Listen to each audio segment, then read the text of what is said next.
जिल्हा परिषद पंचायत समित्यांच्या निवडणुकांची घोषणा केव्हा?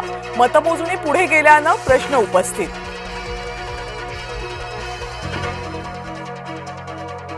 देवा ईव्हीएम आम्हाला पावरो बाबा. भोरमध्ये मतदानाच्या वेळी मतदान यंत्रांची हळद कुंकवानं पूजा. निवडणूक आयोगाचे अधिकारी पाहतच राहिले. लोकशाहीच्या उत्सवाला राड्याचं गालबोट. नगर परिषद आणि नगर पंचायतीच्या निवडणुकांमध्ये ठिकठिकाणी राडे.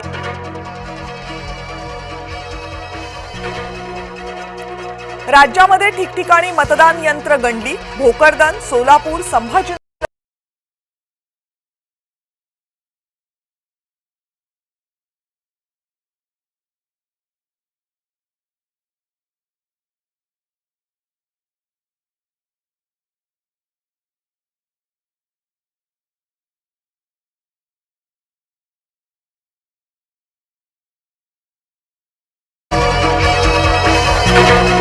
आयोगाच्या चुकांचा प्रक्रियेला फटका. उच्च न्यायालयाच्या नागपूर खंडपीठानं मतमोजणी सरसकट पुढे ढकलली.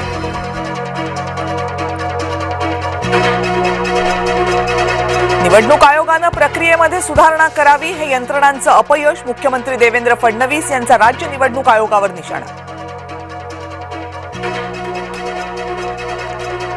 आता नगर परिषद नगर पंचायत निवडणुकांची मतमोजणी. 21 डिसेंबरलाच मतदानाच्या दुसऱ्या टप्प्यानंतर एकत्रित मतमोजणीचे न्यायालयाचे आदेश.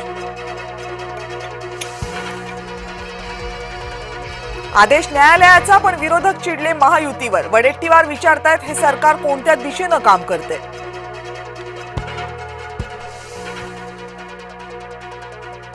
अवघ्या 24 जागांसाठी मतमोजणी पुढे ढकलणं योग्य नाही.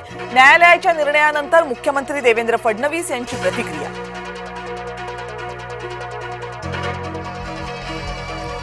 मालवण भाजप पदाधिकाऱ्यांच्या गाडीमध्ये सापडली रोख रक्कम. संतापून निलेश राणेंनी पोलीस ठाण्यात जाऊन विचारला जाब. सिंधुदुर्गमध्ये पैशाच्या बॅगा शिंदेंनीच आणल्या. वैभव नाईक यांचा गंभीर आरोप.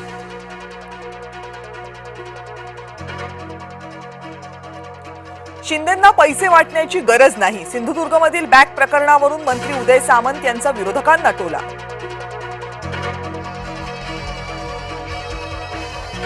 एकनाथ शिंदे समर्थकांची पावलं मातोश्रीकडे वळली. शेकडो शिवसैनिकांचा मातोश्रीवर ठाकरे गटात प्रवेश. शिंदेंचं महत्व कमी झाल्याचा ठाकरेंचा दावा. उद्धव ठाकरे म्हणतात शिंदेंना भाजपकडून आता काडीचीही किंमत मिळत नाही.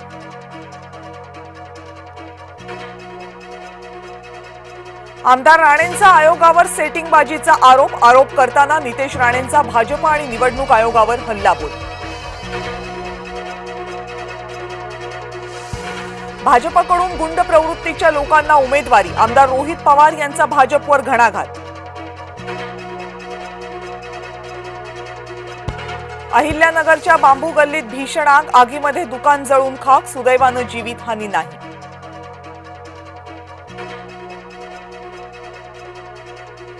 गौतम गंभीर, आगरकर आणि रोहित विराट यांच्यातील मतभेद आले समोर. बीसीसीआय करणार मध्यस्थी. टीम इंडियामध्ये सर्व काही आलबेल नसल्याचे समोर.